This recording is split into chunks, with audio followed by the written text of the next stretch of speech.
Guys, मैं अरुण कुमार आपका इशित class में स्वागत करता हूं। आज हम करेंगे क्वाड्रेटिक इक्वेशन के बारे में, जिसे हिंदी में द्विघात समीकरण भी कहते हैं। चलिए स्टार्ट करते हैं जरा।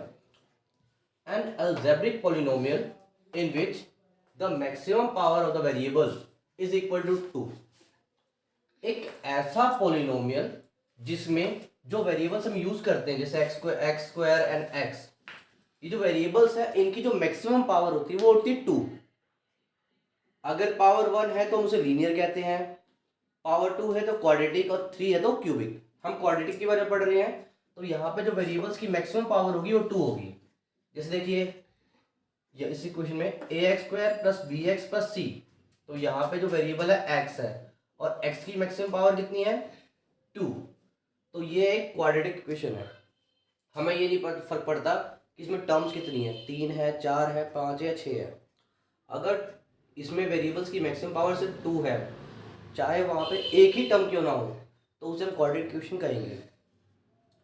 एक स्टैंडर्ड क्वाड्रेटिक इक्वेशन होती है a x square b x plus c, और इसमें जो ए बी और सी होते हैं ये होते हैं रियल नंबर्स। अब मैंने यहाँ रियल नंबर्स क्यों लिखा, बिकॉज ये इंटीजर भी हो सकते हैं, प्लस माइनस के नंबर भी हो सकते हैं, रैशनल नंबर्स भी हो सकते हैं, या कोई होल नंबर भी हो सकता है। सो इसीलिए मैंने यहाँ लिख रखा A B comma C are real numbers. चलिए कुछ एग्जांपल्स करते हैं, सब समझाता हूं आपको कि क्वाड्रेटिक इक्वेशन किसे कहते हैं हम। यहां देखिए 2x square minus 3x plus 1, तो यहां पर जो वेरिएबल x है उसकी मैक्सिमम पावर कितनी है 2, तो ये एक क्वाड्रेटिक इक्वेशन है। सेकंड में देखिए टर्म्स तो दो ही है इसमें, 4x square and minus 9, but हम यहाँ पे सिर्फ वेरिएबल्स की पावर देखेंगे कि वेरिएबल्स की पावर कितनी है। सो वेरिएबल्स की पावर यहाँ कितनी है 2, तो ये भी एक क्वाड्रेटिक इक्वेशन है। थर्ड इक्वेशन देखिए 5y स्क्वायर, इसमें सिर्फ एक ही टर्म्स है, बट यहाँ पे जो वेरिएबल्स की मैक्सिमम पावर कितनी है 2, तो ये भी एक क्वाड्रेटिक इक्वेशन है। एक और क्वेश्चन देखते हैं, X square plus 2x is equal to minus 2 multiply 3 minus X. तो इसे थोड़ा सॉल्व करना पड़ेगा, ये आपकी बुक की क्वेश्चन जैसा है। आइए सॉल्व करके इसे दिखाता हूं आपको मैं। यहाँ पे है हमारा x square plus 2x equal to minus 2 into plus 3 minus 6 minus 2 into minus x plus 2x। अब सारी टर्म्स को एक साइड ले जाइए, x square plus 2x plus 2x उधर जाके हो जाएगा माइनस 2x एंड माइनस 6 उधर जाके आपका हो जाएगा प्लस 6 और इक्वल टू बचेगा 0। माइनस 2x कैंसिल, तो यहां पर आपकी टर्म्स बच गई x square plus 6 equal to 0। अब इस इक्वेशन को भी हम लिख सकते हैं इस तरह से, a x square plus b x and plus c equal to 0। यहां पर आपका जो बी एक्स वाली टर्म है वो क्या है 0 है, इसीलिए यहाँ पे x की कोई टर्म प्रेजेंट नहीं है, बट इसे आप इस स्टैंडर्ड में भी लिख सकते हो। तो ये क्या है, इसमें भी एक्स स्क्वायर प्रेजेंट है, तो ये भी एक क्या है क्वाड्रेटिक इक्वेशन है। इसके बाद हम एक और टॉपिक करते हैं। नेक्स्ट टॉपिक हमारा है जीरोस। क्वाड्रेटिक इक्वेशंस में जीरोस वो वैल्यूज होती हैं जिन्हें जब आप इक्वेशन में पुट करते हो तो आपका इक्वेशन क्या बन जाता है 0। मींस जो एक क्वाड्रेटिक इक्वेशन है, x की एक ऐसी वैल्यू फाइंड करिए जिससे इस इक्वेशन में पुट करने पर ये इक्वेशन क्या बन जाएगी 0 बन जाएगी। तो यहाँ हमें एक वैल्यू दे रखी है x इक्वल टू 2 पे, क्या ये जीरोस है या नहीं है, तो चेक करके देख लेते हैं हम। x की जगह पे यहाँ पे 2 पुट करिए, x का क्या हो रहा है स्क्वायर हो रहा है, तो 2 का क्या कर दीजिए आप स्क्वायर कर दीजिए, माइनस 3 मल्टीप्लाई x, तो 3 मल्टीप्लाई x, x की जगह लिखना 2, तो 3 मल्टीप्लाई 2 प्लस 2 इक्वल टू क्या है 0। 2 का स्क्वायर कितना होता है 4, 3 2 जा 6 प्लस 2, 4 प्लस 2 होता है 6, 6 माइनस 6 आपका हो गया 0। मीन्स क्या है, the zero of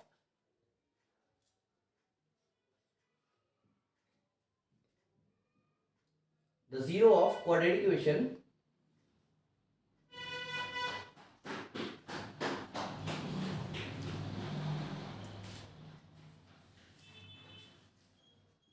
equation is 2। क्या कह सकते हैं हम इसे? The zero of the quadratic equation is 2, यानी इस क्वाड्रेटिक इक्वेशन का जो जीरो होगा वो क्या होगा? 2। अगर आप इक्वेशन में 2 पुट करते हो तो इसका आंसर क्या हो जाएगा? आपका 0 हो जाएगा। एक और क्वेश्चन हमारे पास है 2x² + 5x - 3 = 0 एट x = 3। तो यहाँ पर हम x की वैल्यू क्या पुट करेंगे? 3 पुट करके देखते हैं। आइए, 2 × x², तो x के लिए क्या पुट करेंगे? 3। तो यहाँ पे लिखेंगे 3 और x का हो रहा है स्क्वायर, तो 3 का भी कर देंगे स्क्वायर, प्लस सॉरी x की वैल्यू है -3 प्लस 5 इंटू में x की वैल्यू क्या लिखेंगे? -3 इक्वल टू 0। 2 इंटू 3 का स्क्वायर कितना होता है? 9 plus 5 into -3 -15 -3 equal to 0। 2 9 18 -15 -3 -18 equal to 0। तो सो इससे क्या आगे क्लियर हो गया? So x is equal to 3 is the zero of quadratic equation।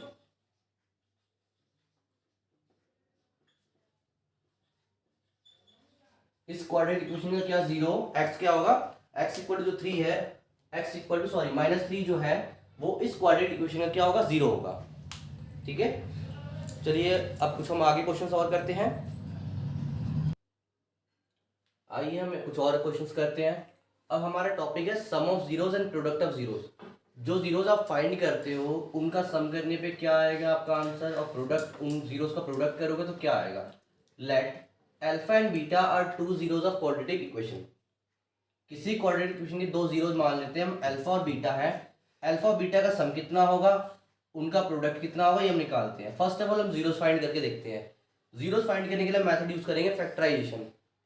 Factorisation method के लिए अब क्या करना होता है आपको? इसमें जो आपका फर्स्ट टर्म होता है, फर्स्ट टर्म का मतलब कि फर्स्ट टर्म का जो कोफिशिएंट है, जैसे यहाँ पे क्या है 1 है, इसको लास्ट टर्म से मल्टीप्लाई करिए। 1 × 10 कितना होता है? 10। उसके बाद आप मिडिल टर्म को इस तरीके से फैक्टर करिए कि मल्टीप्लाई करने पे आपका ये आए और प्लस माइनस करने पर 3 आए। तो 10 के फैक्टर्स क्या हो सकते हैं? एक तो होता है 2 5 10 और दूसरा 5 2 10। 5 + 2 हम करें तो 7 आता है, जो यहाँ पे नहीं है। बट अगर 5 - 2 करें तो क्या आएगा? 3 आ रहा हमारा, जो यहाँ पे है। तो आपको -3 है, तो आपको बड़ा नंबर जो है माइनस का करना पड़ेगा। आप इसे लिख सकते हैं x² - 5x + 2x and -10 equal to 0। अब इन दोनों टर्म्स में आपको कॉमन क्या मिल रहा है? x, वो भी एक ही बार। तो यहां बच गया आपका x और यहाँ पे 5 प्लस इन दोनों टर्म्स में आपको मिलेगा सिर्फ 2 कॉमन। यहाँ पे बच गया x एंड 2 के टेबल में 10 कितने पे आता है? 5 पे। अब देखिए इन दोनों टर्म्स में कॉमन टर्म्स क्या है? x - 5। तो अब जो बचा हुआ वो लिख दीजिए। यहाँ पे बचा x और यहाँ पे +2 इक्वल टू 0। तो आप दोनों को 0 से कंपेयर कर दीजिए। x - 5 equal to 0 and x + 2 equal to 0।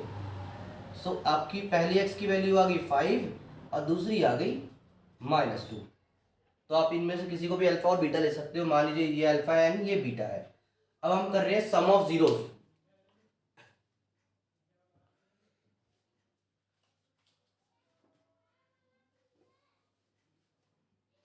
Some of zeros के लिए फर्स्ट ऑफ ऑल हम इनके कोफिशिएंट को कंपेयर कर लेते हैं एक बार।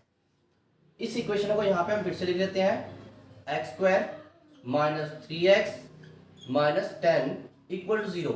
इसे हम स्टैंडर्ड इक्वेशन से कंपेयर करते हैं। स्टैंडर्ड इक्वेशन कंपेयर करने पे क्या आएगा आपका? ax² + bx + c equal to 0। सो देखिए x² यहाँ भी है और यहाँ भी है, तो x² के अलावा यहाँ पे क्या नंबर है? 1। जहाँ पे कोई नंबर नहीं होता वहां पे हमेशा 1 प्रेजेंट होता है। b की जगह पे यहाँ क्या है? -3 एंड c की जगह पे -10। तो ये टर्म्स आ गई आपकी। अब स्टेटमेंट के हिसाब से करते हैं सम ऑफ जीरोस क्या होता है। Sum of zeros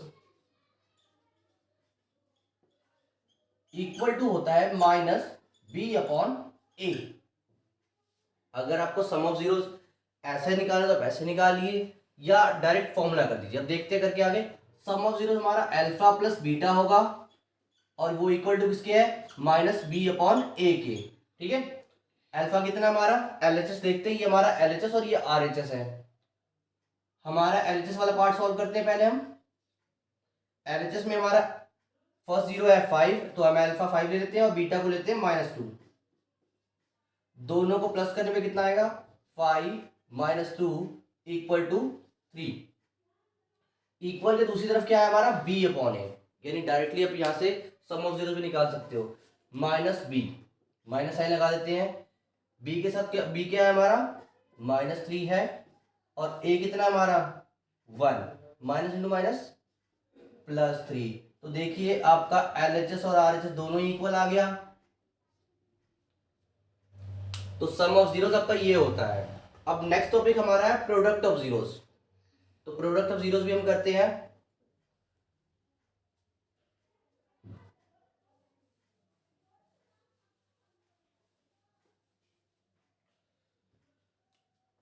product of zeros, तो प्रोडक्ट ऑफ जीरोस लिखते हैं यहां पे हम।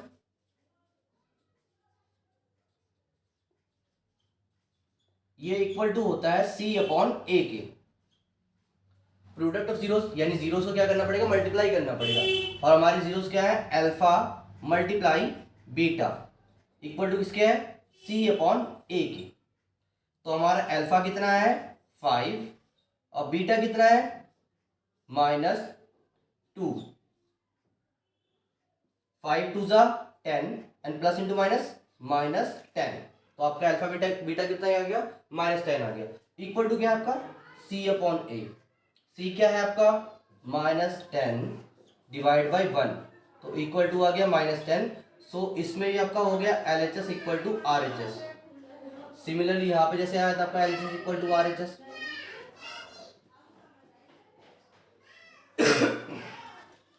तो ये आपका प्रूफ हो गया कि प्रोडक्ट ऑफ जीरोस किसके इक्वल होता है, सी अपॉन ए के। सम ऑफ जीरोस किसके इक्वल टू होता है, -b अपॉन ए के। अगर कभी क्वेश्चन ऐसा आता है आपका कि भाई फाइंड करिए product of zeros, sum of zeros, तो आप डायरेक्टली क्या कर सकते हो, इसको और इस फॉर्मूले को यूज कर सकते हो।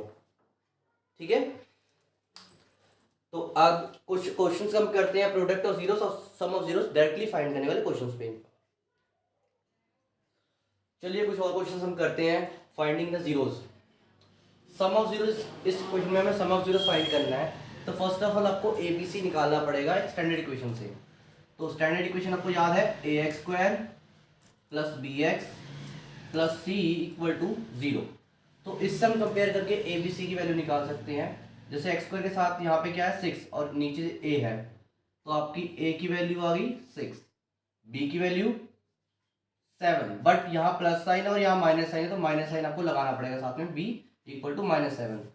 c यहाँ पे प्लस में है और यहाँ माइनस में है, तो c की वैल्यू जो साइन है माइनस का वो जरूर लगाना पड़ेगा, c = -3। अब कंपेयर करिए सम ऑफ जीरोस।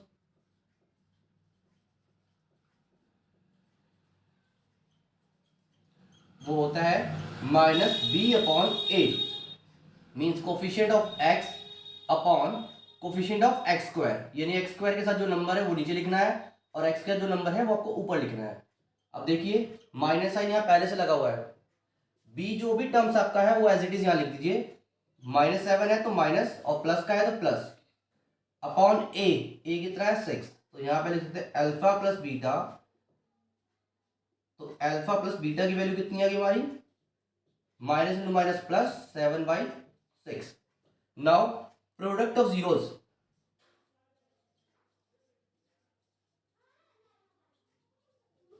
मींस जो x के दोनों जीरोस आएंगे उनको अगर हम मल्टीप्लाई करते तो आपका क्या आंसर आएगा, तो वो होता है आपका c अपॉन a। c कितना है -3 और a आपका है 6, कैंसिल हो रहा है ये, -1/2। और प्रोडक्ट ऑफ जीरोस को लिखते हैं हम अल्फा इंटू बीटा। तो अल्फा इंटू बीटा की वैल्यू कितनी आ गई, -1/2। नेक्स्ट क्वेश्चन करते हैं एक और हम, स्टैंडर्ड इक्वेशन से कंपेयर करते हैं ax² + b x and plus c. So देखिए एक्स स्क्वायर के साथ यहाँ पे क्या है, कोई नंबर नहीं है, तो जो अगर किसी के साथ कोई नंबर ना हो तो उसकी जगह पे लिखते हैं हम वहाँ पे 1, बी की जगह पे है -10 एंड सी की जगह पे है 7। Sum of zeros equal to -b/a। Minus sign यहाँ पहले से लगा होता है, ध्यान रखिएगा आप लोग। b की वैल्यू कितनी है -10, तो आप एज इट इज लिख दीजिए -10 divide by a 1, minus into minus plus 10/1 equal to 10। और सम ऑफ जीरोस को लिखते हैं हम alpha plus beta. So alpha plus beta की वैल्यू इतनी आ गई हमारी 10। Product of zeros, product of zeros हमारा होता है c/a। c हमारा 7 है और a हमारा है 1, और प्रोडक्ट ऑफ जीरोस को लिखते हैं हम अल्फा इंटू बीटा। तो अल्फा इंटू बीटा की जो वैल्यू है वो हमारी है 7। Next question, x² + 5x + 6। तो इसे भी हम स्टैंडर्ड इक्वेशन से पहले कंपेयर करेंगे हमेशा ही। ax² + bx + 6, sorry c। अब देखिए यहाँ भी x² यहाँ भी x², तो x² का यहाँ पे क्या नंबर है 1। अगर कुछ ना हो तो हम उसे 1 ही मान के चलते हैं। तो a हमारा होगा 1, b है हमारे पास 5 और c है हमारा 6। आगे करते हैं sum of zeros, -b/a। Alpha plus beta is equal to -5/1। तो अल्फा प्लस बीटा की वैल्यू कितनी आ गई -5। Now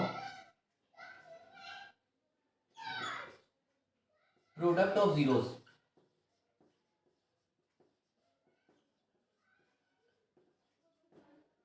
c/a alpha into beta. अब c कितना है आपका यहाँ पे 6 और a कितना है 1, तो अल्फा इंटू बीटा की वैल्यू कितनी आ गई 6। इस तरह से हम और भी जो आप क्वेश्चंस करोगे कि find the sum of zeros and product of zeros, तो सारे क्वेश्चन जो होंगे आपको ऐसे ही करने हैं, ध्यान रखिएगा।